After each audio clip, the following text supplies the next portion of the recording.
Meus irmãos, eu quero convidá-los a abrir comigo a palavra do Senhor no livro de Mateus, Evangelho segundo Mateus, capítulo 15. Nós vamos ler os versículos de 1 até 20. É o texto que nos prepara para a pregação dessa noite. Mateus, capítulo 15, versículos de 1 a 20, de tal forma que nós ouçamos a palavra do Senhor falar conosco nessa noite. Eu vou ler, como é um texto grande para a gente ganhar tempo, eu vou ler tudo, mas você pode acompanhar comigo a leitura, tá? Não precisa ler em voz alta, mas acompanha aí comigo a leitura de Mateus, capítulo 15, versículos de 1 até 20. Diz assim a palavra do Senhor: Então vieram de Jerusalém a Jesus alguns fariseus e escribas e perguntaram: Por que transgridem os teus discípulos a tradição dos anciãos? Pois não lavam as mãos quando comem. Ele, porém, lhes respondeu: Por que transgredis vós também o mandamento de Deus por causa da vossa tradição?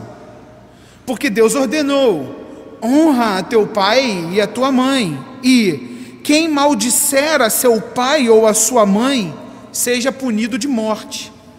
Mas vós dizeis: se alguém disser a seu pai ou a sua mãe, é oferta ao Senhor aquilo que poderias aproveitar de mim, esse jamais honrará a seu pai ou a sua mãe.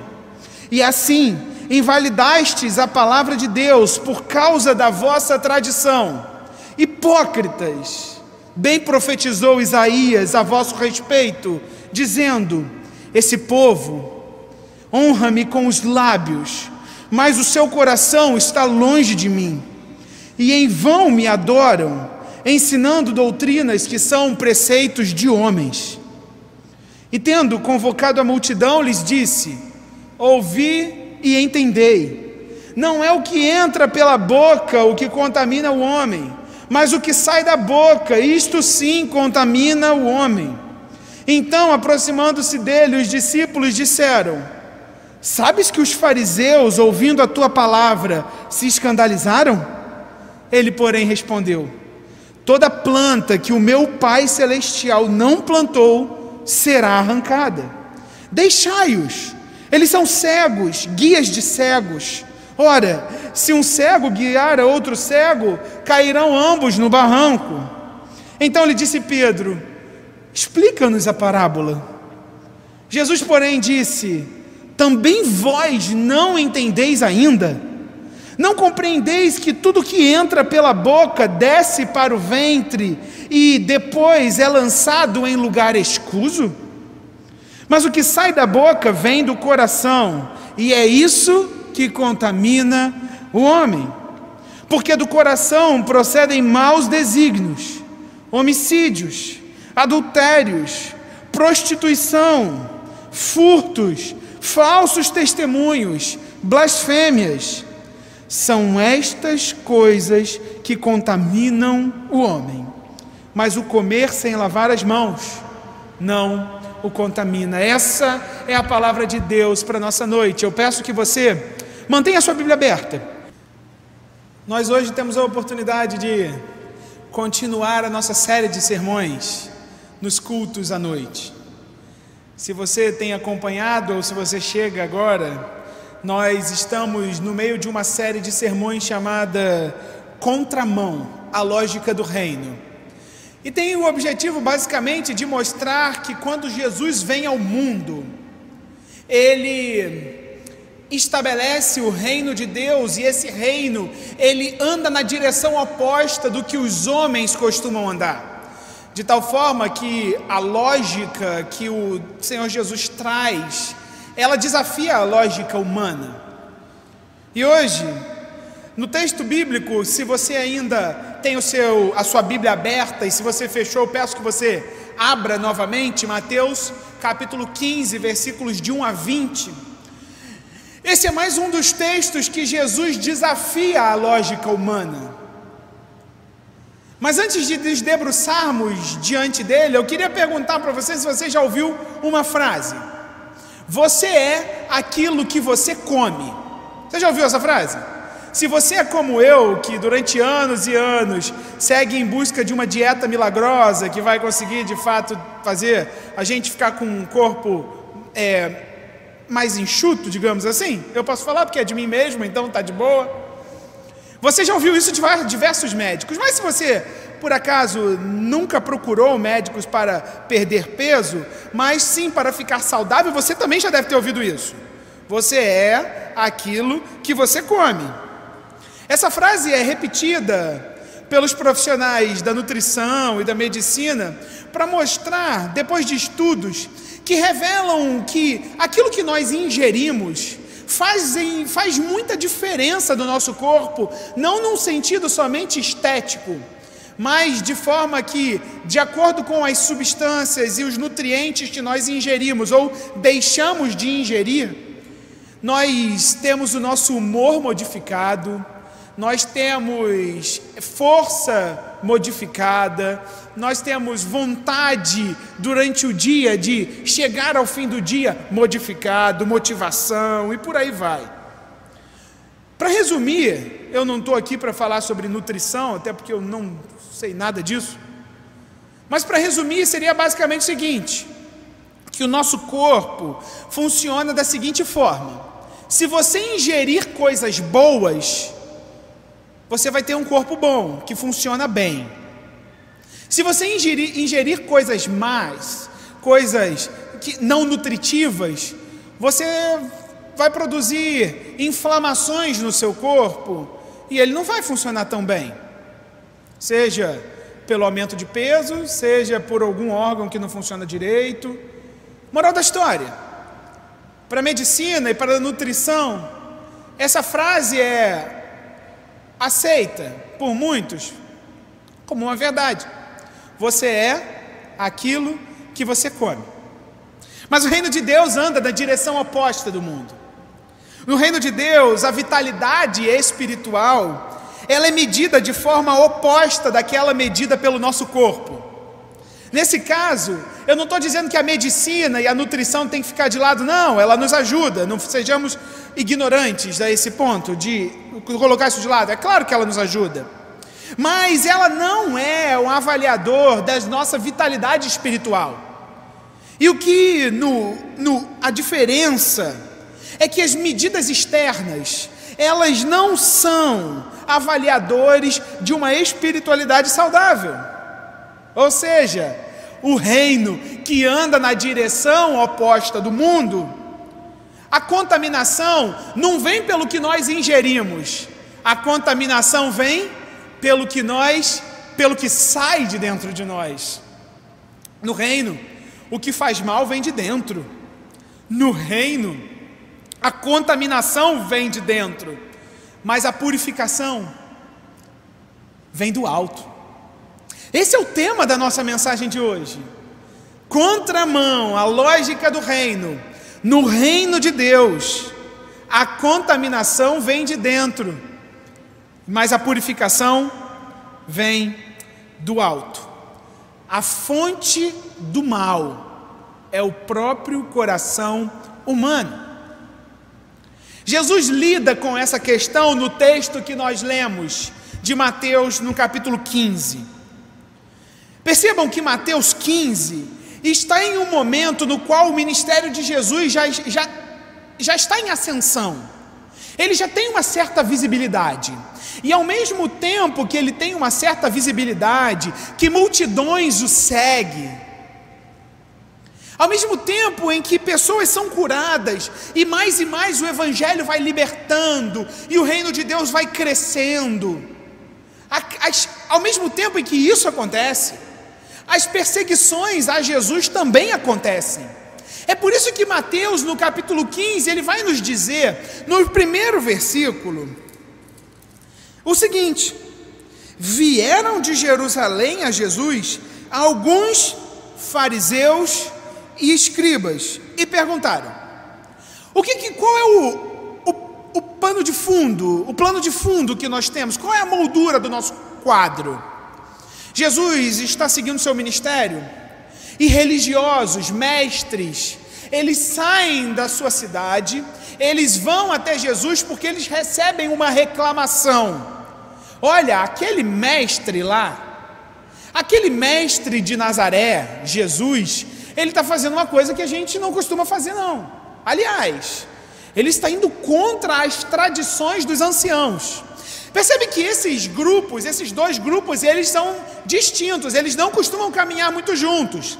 Em várias partes do Evangelho de Mateus, você vê fariseus interrogando Jesus, e em momentos distintos, escribas interrogando Jesus, mas aqui eles se juntam. Jesus não está agradando nenhum religioso daquele grupo.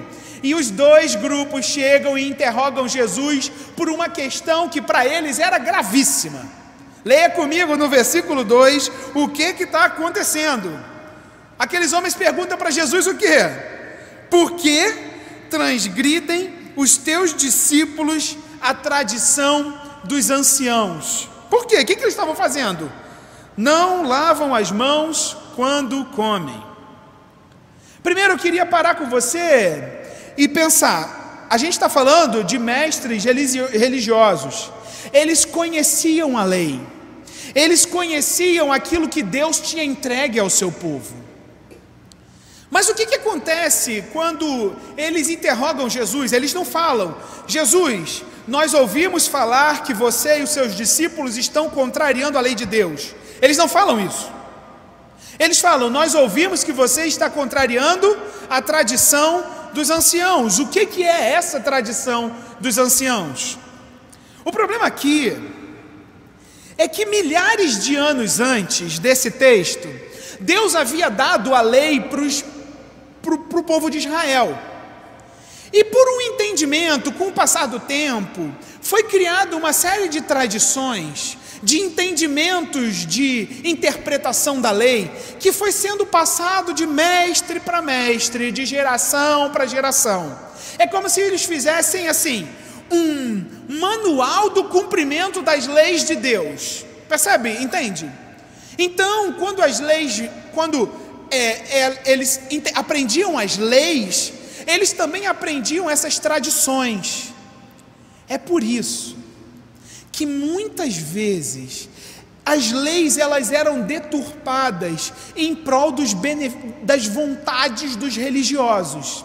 Lembram bem quando isso acontece, por exemplo, quando Jesus cura uma pessoa no sábado, e os religiosos vão diante dele e falam: olha, você descumpriu o mandamento do Senhor, você curou, você trabalhou no sábado, sábado é do descanso. E Jesus tem que ensinar aqueles homens que eles tinham entendido tudo errado, estavam propagando coisas erradas, contrárias à lei do Senhor. Aqui não era diferente. Aqui nós estamos diante de uma situação dessas. As tradições humanas estavam sendo colocadas num mesmo patamar de importância e relevância do que a lei de Deus. Olha o que a lei de Deus dizia, por exemplo, lá em Levítico 16. Ela dizia o seguinte, que dependendo do cerimonial religioso, o sacerdote tinha que se banhar. Tinha que tomar banho, por quê? Porque a lei de Deus, ela apontava para a pureza de Deus. E diante disso, como um símbolo, muitas vezes o próprio sacerdote apontava no exterior a pureza que era necessária para cumprir o seu ritual. É por isso que Deus diz, olha, dependendo, lá em Levítico 16, você pode anotar aí para estudar depois em casa. Olha, dependendo do ritual, o sacerdote, você tem que se banhar. Por quê? Porque aponta para a pureza, o banho apontava para a pureza. Mas isso é diante de cerimoniais religiosos. Em outros textos, ele dizia que o povo, ao apresentar as suas ofertas, também tinham que ir com mãos limpas, porque eles estavam apresentando diante do Senhor. Percebe como as mãos limpas, num sentido cerimonial, apontavam para uma necessidade maior de pureza de coração. O que os religiosos pegaram e fizeram a tradição dos anciãos nesse caso? Para parecerem muito puros. Todas as refeições tinham que ser feitas mediante lavagem de mãos. Mas a gente não está falando aqui de higiene, tá? Jesus não está dizendo, ei, larga a mão aí dessa noção de higiene que vocês têm. Não, Jesus não está falando disso.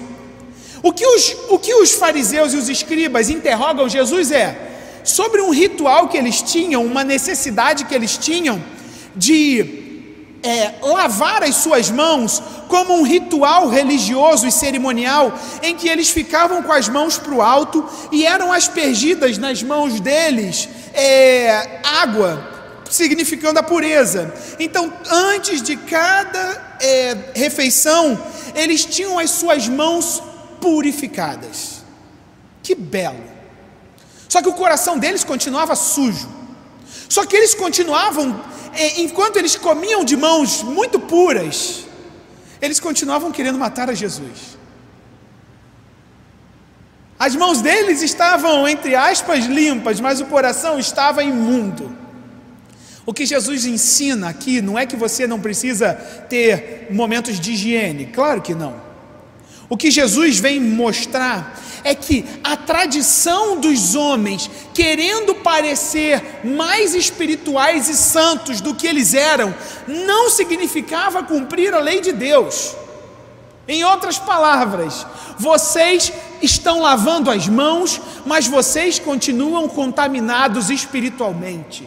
No reino de Deus, a contaminação não é pela sujeira que tem nas suas mãos, mas é pela sujeira que tem dentro do seu coração. É por isso que um dos pilares, e é o primeiro aspecto da nossa mensagem, um dos pilares da contaminação espiritual trazida pelos fariseus e pelos escribas, é que a autojustificação é um sinal claro de uma contaminação espiritual.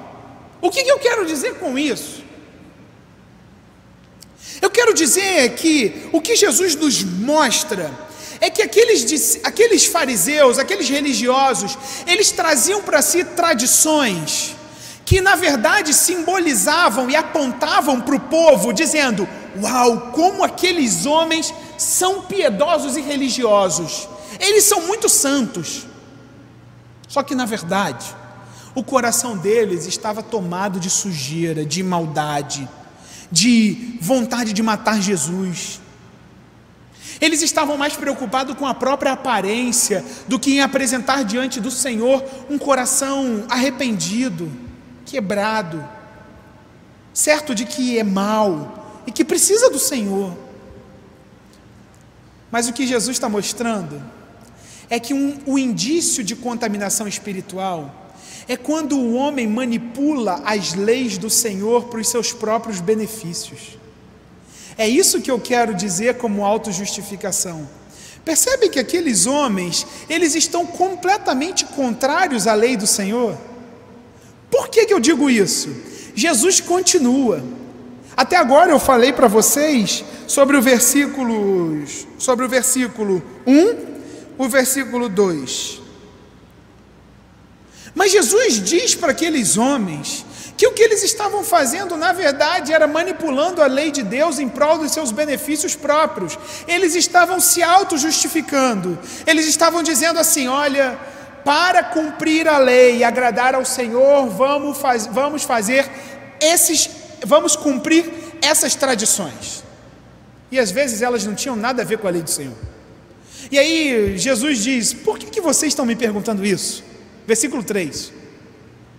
Vocês não estão transgredindo a lei de Deus? Percebe que Jesus sobe um degrau? Os escribas e os fariseus falam que vocês estão transgredindo a tradição dos anciãos. E Jesus sobe um degrau e diz: vocês não estão percebendo que vocês estão transgredindo a lei de Deus e que para vocês está tudo bem? Vocês não estão percebendo que mais grave do que uma tradição humana é vocês irem contra a lei de Deus? E o versículo 4, o versículo 4 e o 5 principalmente, ele fica meio estranho da gente entender, mas pensa numa tradição que vai contra a lei de Deus. É o que os escribas e fariseus ensinavam. Jesus está dizendo assim, ele traz de volta o 5º mandamento: honra teu pai e tua mãe. O que o Jesus diz olha, é uma lei clara. Honra teu pai e tua mãe. Para os judeus e para nós, é muito mais do que obedecer pai e mãe. É amá-los, é respeitá-los, é cuidar deles nas suas necessidades. Isso é honrar pai e mãe. Não é simplesmente sim senhor, sim senhora. Honrar pai e mãe vai muito além disso. Mas o que os religiosos faziam em benefício próprio? Olha o versículo 5. Mas vós dizeis: se alguém disser ao seu pai e sua mãe, é oferta ao Senhor aquilo que poderíeis aproveitar de mim, esse jamais honrará seu pai ou a sua mãe, e invalidastes a palavra de Deus por causa da vossa tradição.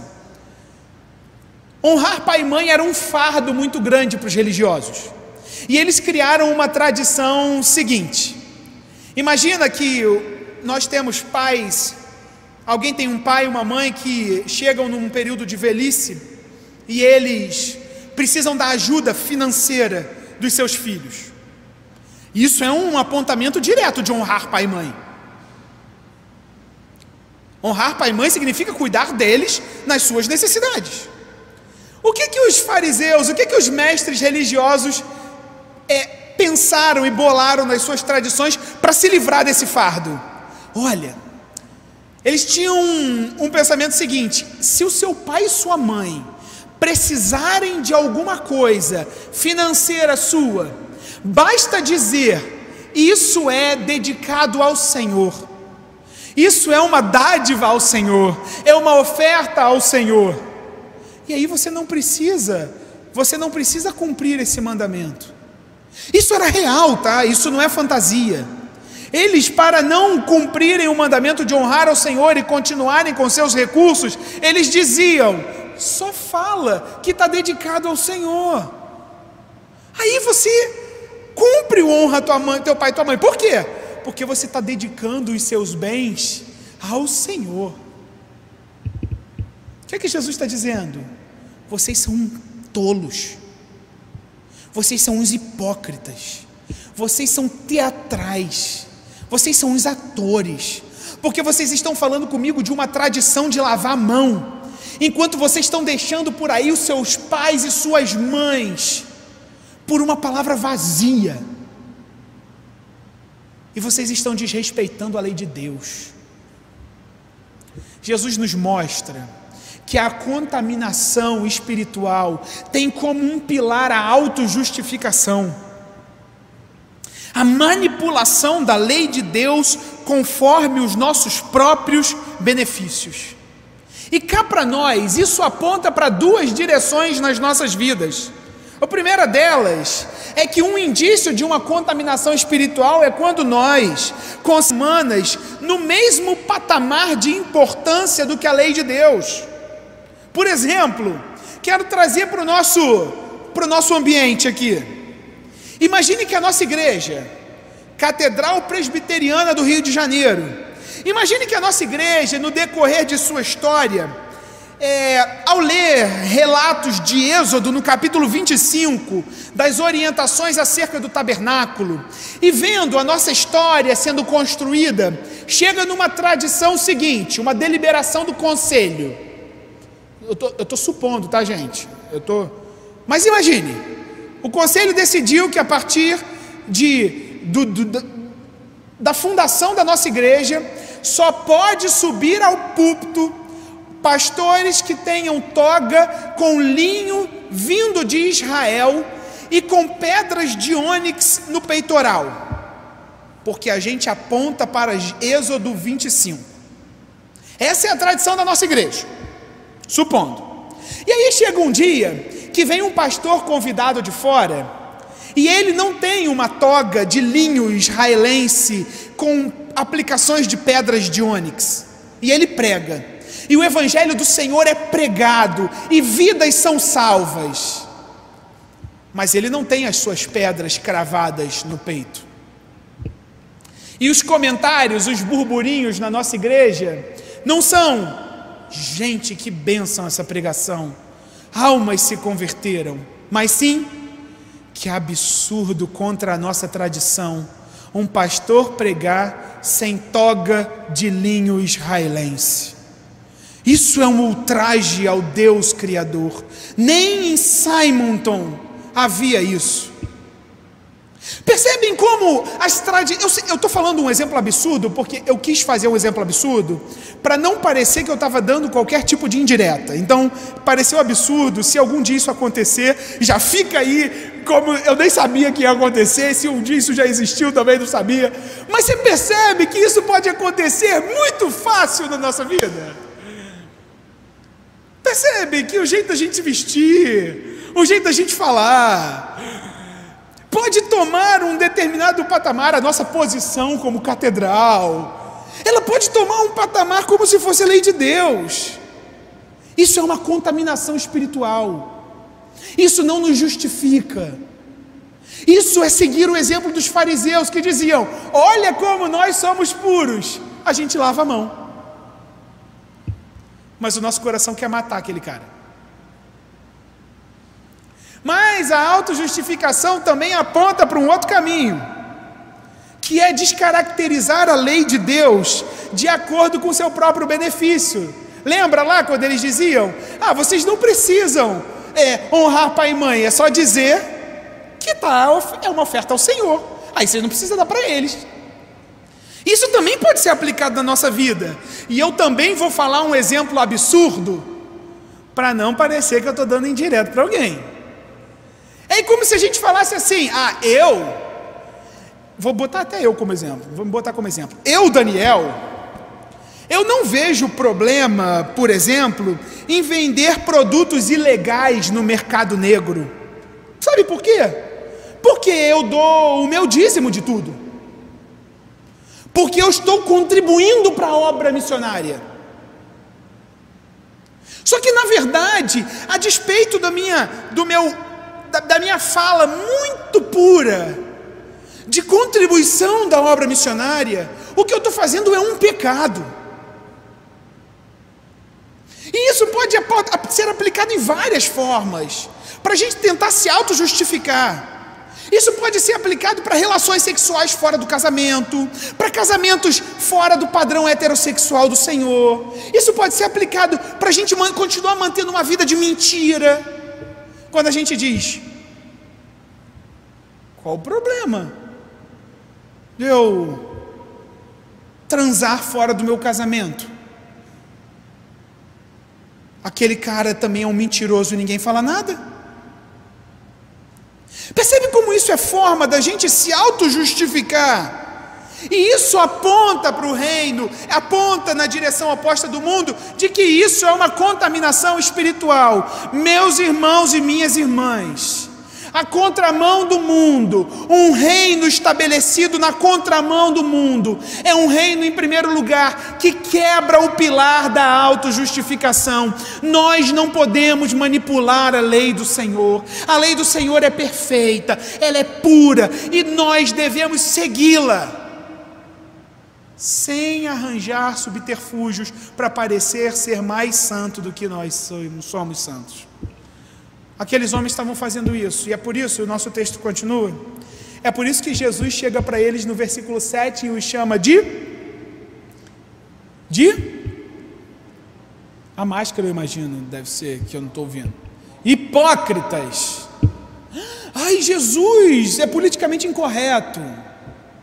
Jesus fala para eles: vocês são os mentirosos, vocês são os atores, vocês estão fazendo tudo errado e vocês sabem disso. Porque vocês estão tentando se auto-justificar. E Jesus traz de volta, vai acompanhando aí, eu estou no versículo 7. Jesus traz de volta as palavras do profeta Isaías, e fala: Isaías falou sobre vocês.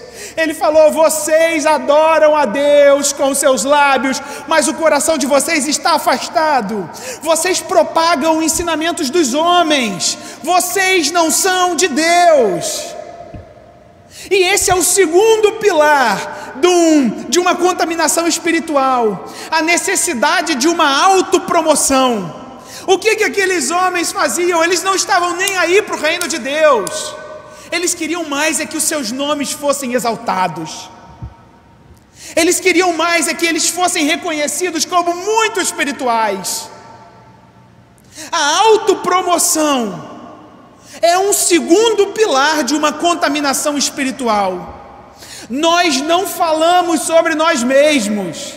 Nós falamos sobre o Rei dos Reis, o Cordeiro que venceu, aquele que está sentado no trono, o único digno de abrir o livro dos selos, do Senhor Jesus, o Rei da Glória. A nossa história não é sobre nós mesmos. Não adianta eu postar nas minhas redes sociais selfies dizendo: uau, como é bom servir ao Senhor, enquanto meu coração está podre, está afastado do Senhor.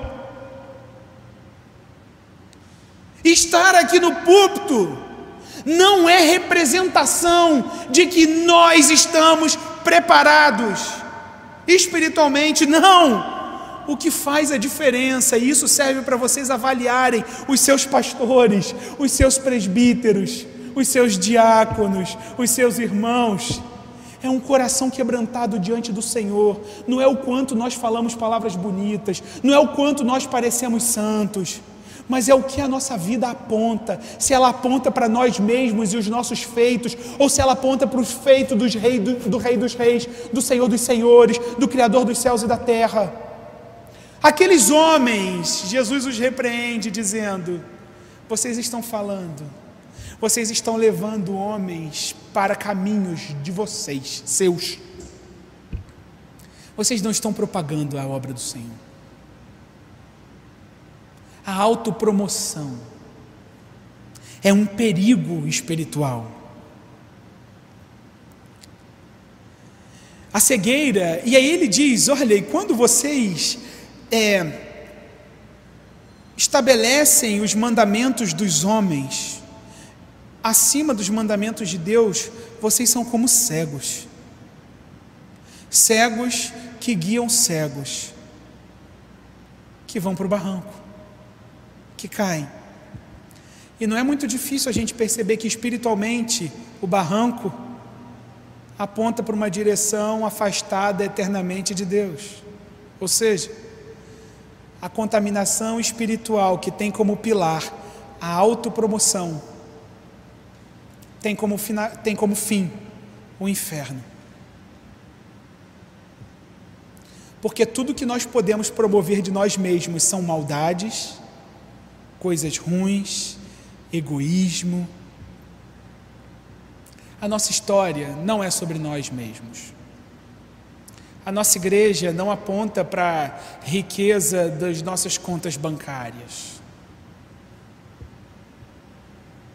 As nossas tradições não podem apontar para o quanto erudito nós somos. A nossa história aponta para um rei que salvou miseráveis, porque a gente estava perdido e foi encontrado, porque a gente era cego e agora a gente vê, porque nós estávamos mortos e Ele nos deu vida. A nossa vida é sobre Ele. A autopromoção é uma tentação muito grande nos nossos tempos. Tempos de redes sociais, onde filtros e mais filtros são colocados nas nossas fotos. E as legendas cada vez mais espirituais, com versículos bíblicos, muitas vezes camuflam a nossa vontade interior de ser reconhecido por homens. A autopromoção é um perigo espiritual. A contaminação vem de dentro. Autojustificação, manipular a lei de Deus em prol do seu próprio benefício, autopromoção. Mas o texto continua, e para eu não me alongar muito, que eu gosto muito de falar, você já deve ter percebido, né? Para eu não me alongar muito, o texto termina, e até aí eu estou no versículo 11, Jesus vem dizer: olha, o que contamina não é o que sai, não é o que entra, é o que sai, porque isso mostra como o coração de vocês é sujo, Quando vocês tentam se auto-justificar, isso mostra como vocês não entenderam da lei. Quando vocês tentam se autopromover, vocês estão vendo que vocês só estão promovendo maldade, porque o seu caminho é mau. Mas o texto continua. E Pedro chega... Não, Pedro não. Uns discípulos chegam e falam assim: olha, Jesus, os fariseus não estão gostando dessa história não. Eles estão muito chateados. Eles acabaram de ser chamados de hipócritas. Imagina, no versículo 1 eles chegam para interrogar Jesus. Jesus, que história é essa de não lavar a mão? E Jesus no versículo 7 fala: vocês são os hipócritas. Aí os discípulos, cheios de medo talvez, ou querendo logo ir embora porque a coisa vai ficar feia, falam: Jesus, eles não estão gostando. E Jesus fala: eles não são plantados pelo Senhor, eles não são do Senhor, deixa eles vão ser lançados fora. E aí o texto vai continuando, e Pedro diz: olha, Jesus, ensina para a gente, explica aí essa parábola de o que vem de dentro é o que contamina. E Jesus explica, e Jesus acha primeiro um absurdo: vocês ainda não conseguem entender, vocês estão andando comigo há tanto tempo e vocês ainda não estão caminhando na direção oposta do mundo. Aí Jesus fala: olha, tudo que entra pela boca, ela sai. Ele é expelido pelo corpo, ele é jogado para fora do corpo, ele vira algo podre, algo sujo. Mas o coração é uma fonte constante de uma sujeira que vai tomando cada vez mais espaço até o ponto de sair pela boca. Até o ponto de que a boca reflete aquilo que está aqui dentro. E aí não tem espaço para hipocrisia. Não, porque é uma coisa natural. É uma consequência natural. Uma árvore só pode dar o fruto que a caracteriza. Árvores más dão frutos maus. Jesus já diz isso em vários momentos. Mas, nos versículos 19 e 20, olha o que Jesus fala. Do coração procedem maus desígnios, homicídios, adultérios, prostituição, furtos, falsos testemunhos, blasfêmias. São estas coisas que contaminam o homem, mas o comer sem lavar a mão não o contamina. Jesus estabelece um terceiro pilar para a contaminação espiritual. Um terceiro pilar que nós precisamos nos atentar. A gente precisa ter cuidado com o auto-engano. O que aqueles homens olhavam para dentro deles e via alguém muito santo. Alguém que as atitudes exteriores eram indícios de sua grande santidade. Jesus diz: ninguém se engane, o coração de todos é sujo. Ninguém se engane, não ouça a voz do seu coração. Hoje em dia, né, tem uma frase aí em prol da liberdade humana: ouça a voz do seu coração. Jesus vai dizer: se você ouvir a voz do seu coração, você é um homicida. Você vai se enrascar em prostituição.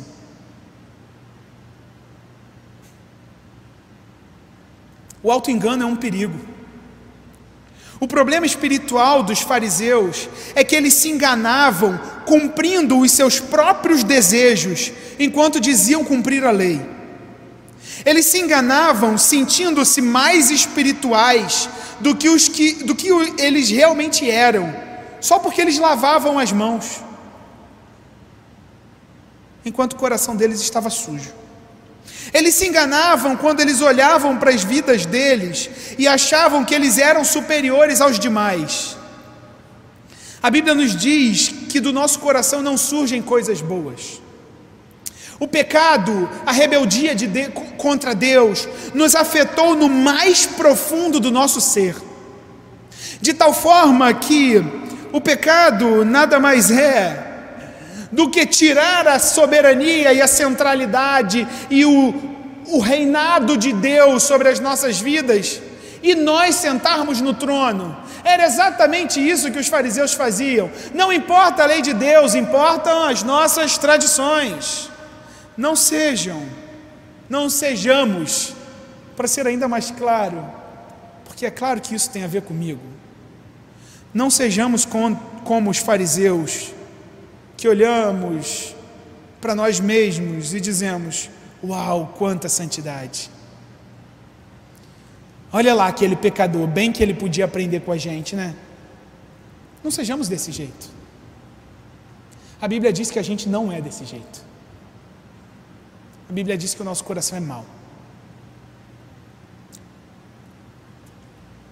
Contramão. A lógica do reino estabelece que a contaminação espiritual é algo que vem de dentro, e ela é estabelecida em 3 pilares. A autojustificação, quando a gente manipula as leis de Deus para o nosso próprio benefício. A autopromoção e o autoengano. No reino, o que vem de dentro é o que contamina, porque o coração humano é totalmente entregue ao pecado e contaminado nessas 3 direções. A pergunta que fica, que eu não posso deixar de fazer em toda a pregação que eu faço é: o que isso tem a ver com a sua vida? O culto vai encerrar daqui a pouquinho. E o que você leva para sua casa? Em primeiro lugar, a gente precisa entender que nós não somos capazes de nos tornarmos justos diante de Deus. Não adianta a gente manipular a lei de Deus para a gente parecer ser o que a gente não é. Isso não cola.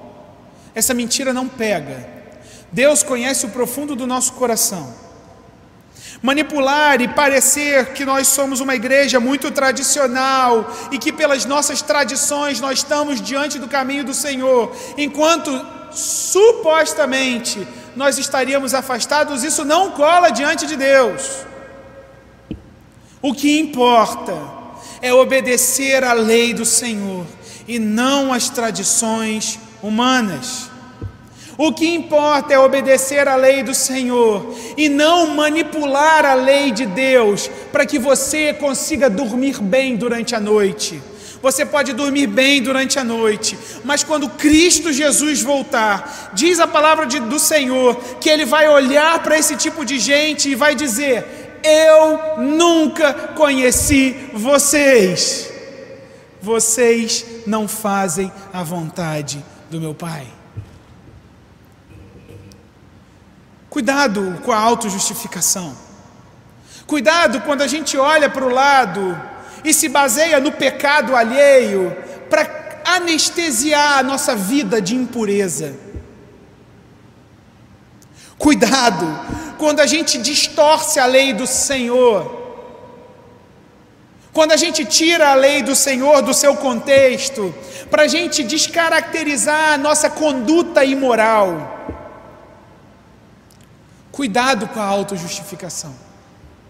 Você não consegue, por você mesmo, agradar ao Senhor. O máximo que você vai conseguir ter assim é comer de mão limpa, enquanto o seu coração está todo sujo. Cuidado.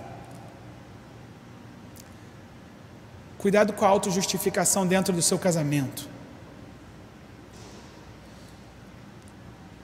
Cuidado com a autojustificação dentro do seu trabalho.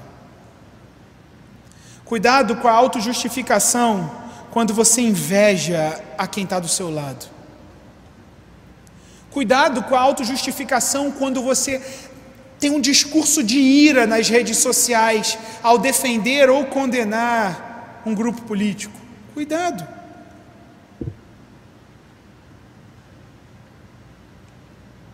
A autojustificação é uma contaminação espiritual. Mas o texto continua. Aliás, em segundo lugar, aplicando nas nossas vidas. Cuidado com quem quer parecer ser bom demais. Cuidado com a autopromoção. Não existem supercrentes. Não existe família perfeita. Não existe um homem perfeito. Não existe uma mulher perfeita. Não existe um pregador perfeito. Não existe um pastor perfeito. Não existe um presbítero perfeito. Cuidado com quem quer se parecer perfeito demais. A palavra de Deus nos diz que quem se autopromove é um cego que guia outro cego ao barranco. A nossa história não é sobre nós mesmos.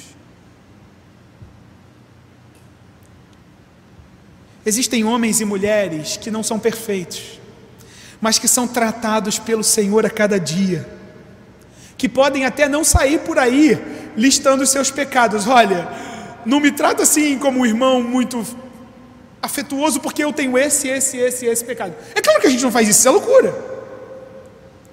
Mas que não se vendem a essa cultura de se autopromoverem, de dizer, imitem a mim, olha como eu faço. Isso é uma furada. O nosso foco está no Senhor Jesus e todos nós caminhamos juntos nessa direção. Não seja alguém que se autopromove. Não seja alguém que quer parecer ser nas redes sociais algo que não é. Seja de verdade. Não seja um ator ou uma atriz. Não siga pessoas que querem se promover e não seja a pessoa que quer se promover. Mas siga aquele e seja aquele que promove o reino de Deus e que promove o Rei dos Reis que reina sobre o universo. Como eu falei, a nossa história não é sobre nós mesmos. Cuidado com a autopromoção. Mas em terceiro lugar, não se deixe enganar pelo que o seu coração diz a você. Não ouça o seu coração. Ouça a palavra do Senhor. Cuidado com o autoengano. Cuidado quando uma vozinha disser para você, lá no seu íntimo, uau, Daniel, como você é um crente bom. Cuidado. Cuidado porque o nosso coração é mau. E a palavra do Senhor diz que todos estamos afastados totalmente de Deus. Cuidado. Cuidado com a autojustificação, cuidado com o autoengano, cuidado com a autopromoção. A pergunta que fica é: como lidar com essa contaminação espiritual? Porque é claro que fazer tudo isso pelas nossas próprias forças, no fim das contas, a gente seria só mais um ator ou uma atriz. A gente seria só mais um a ser chamado de hipócrita. Eu não conheço você pelo Senhor. Como nos livrar da autojustificação, do autoengano e da autopromoção? Jesus, o Filho de Deus, é a chave para isso. A Bíblia nos diz que todo aquele que crer no Senhor como Salvador é participante da sua obra. Nós somos justificados não pelo que nós fazemos, mas pelo que Cristo fez por nós. É como se Ele aplicasse em nós, através da fé, o que Ele fez na cruz do Calvário. É quando nós olhamos para Ele, que nós sabemos que o que vem de nós é pouca coisa comparado à maravilha da obra salvadora e redentora do nosso Senhor. A história é sobre Ele. O mundo espera por Ele. É o Senhor quem venceu a morte. É Ele quem foi promovido ao trono celestial. É Ele que reina sobre vivos e mortos. E se o nosso coração é enganoso e mau, Jesus se apresenta contra a verdade que nos liberta dessa mentira. Lembra aquela frase, para terminar? A frase que eu comecei esse sermão: você é aquilo que você come. ela pode até fazer sentido para o nosso corpo. No entanto, no reino de Deus, nós somos purificados, não pelo que nós ingerimos, mas pelo coração limpo que nos é dado pelo Senhor Jesus. É em Jesus e na fé no Senhor Jesus que as palavras de Ezequiel 36 se cumprem, quando ele diz: as nações saberão que eu sou o Senhor, quando eu vindicar a minha santidade perante elas. Então eu aspergirei água pura sobre vocês, e vocês serão purificados de todas as vossas imundícias, e de todos os vossos ídolos eu purificarei a vocês. E se você ouve do Senhor Jesus que o coração é mau, as palavras de Ezequiel se cumprem no próprio Senhor Jesus, quando ele diz: eu darei a vocês um novo coração, e porei dentro de vós um espírito novo. Tirarei de vós o coração de pedra, e vos darei um coração de carne. Porei dentro de vós o meu espírito, e fareis com que vocês andem nos meus estatutos. O nosso coração não pode, mas o Senhor nos dá um novo coração. O Senhor nos limpa de toda contaminação espiritual. Ele nos justifica de tal forma que a gente não precisa se auto-justificar. Ele é a verdade de tal forma que a gente não precisa se enganar. E Ele aplica em nós a certeza de que o mundo reverbera o seu poder. A gente não precisa se autopromover. Contramão, a lógica do reino fala sobre um Senhor que purifica os seus. É com um coração novo dado pelo Senhor que Ele nos livra da autojustificação, da autopromoção e do autoengano. Que Ele nos abençoe, que Ele nos purifique a cada dia dessa contaminação, e que a gente viva em santidade como seu povo, como propagadores do seu reino, que anda na contramão do mundo. A nossa equipe de louvor vai nos conduzir na última música. Na última música antes da bênção, que a gente ainda vai ter o pós-lúdio. E a palavra dessa música diz: Senhor, Tu me conheces, porque o Senhor sonda o meu coração. E depois de ouvir a palavra do Senhor, a gente sabe que se o Senhor sondar o nosso coração, o que Ele encontra? Mas o Senhor pode nos dar um coração novo. O Senhor pode nos livrar de tudo isso que hoje nos é peso. É por isso que eu convido você a cantar essa música, a orar, pedindo que o Senhor de fato nos sonde, e que Ele quebrante os nossos corações, que corações de pedra sejam transformados em corações de carne, que corações rebeldes sejam transformados em corações obedientes. Não é por nós, é por Ele. Por isso que a gente canta: Senhor, sonda-me, porque só o Senhor pode me sondar.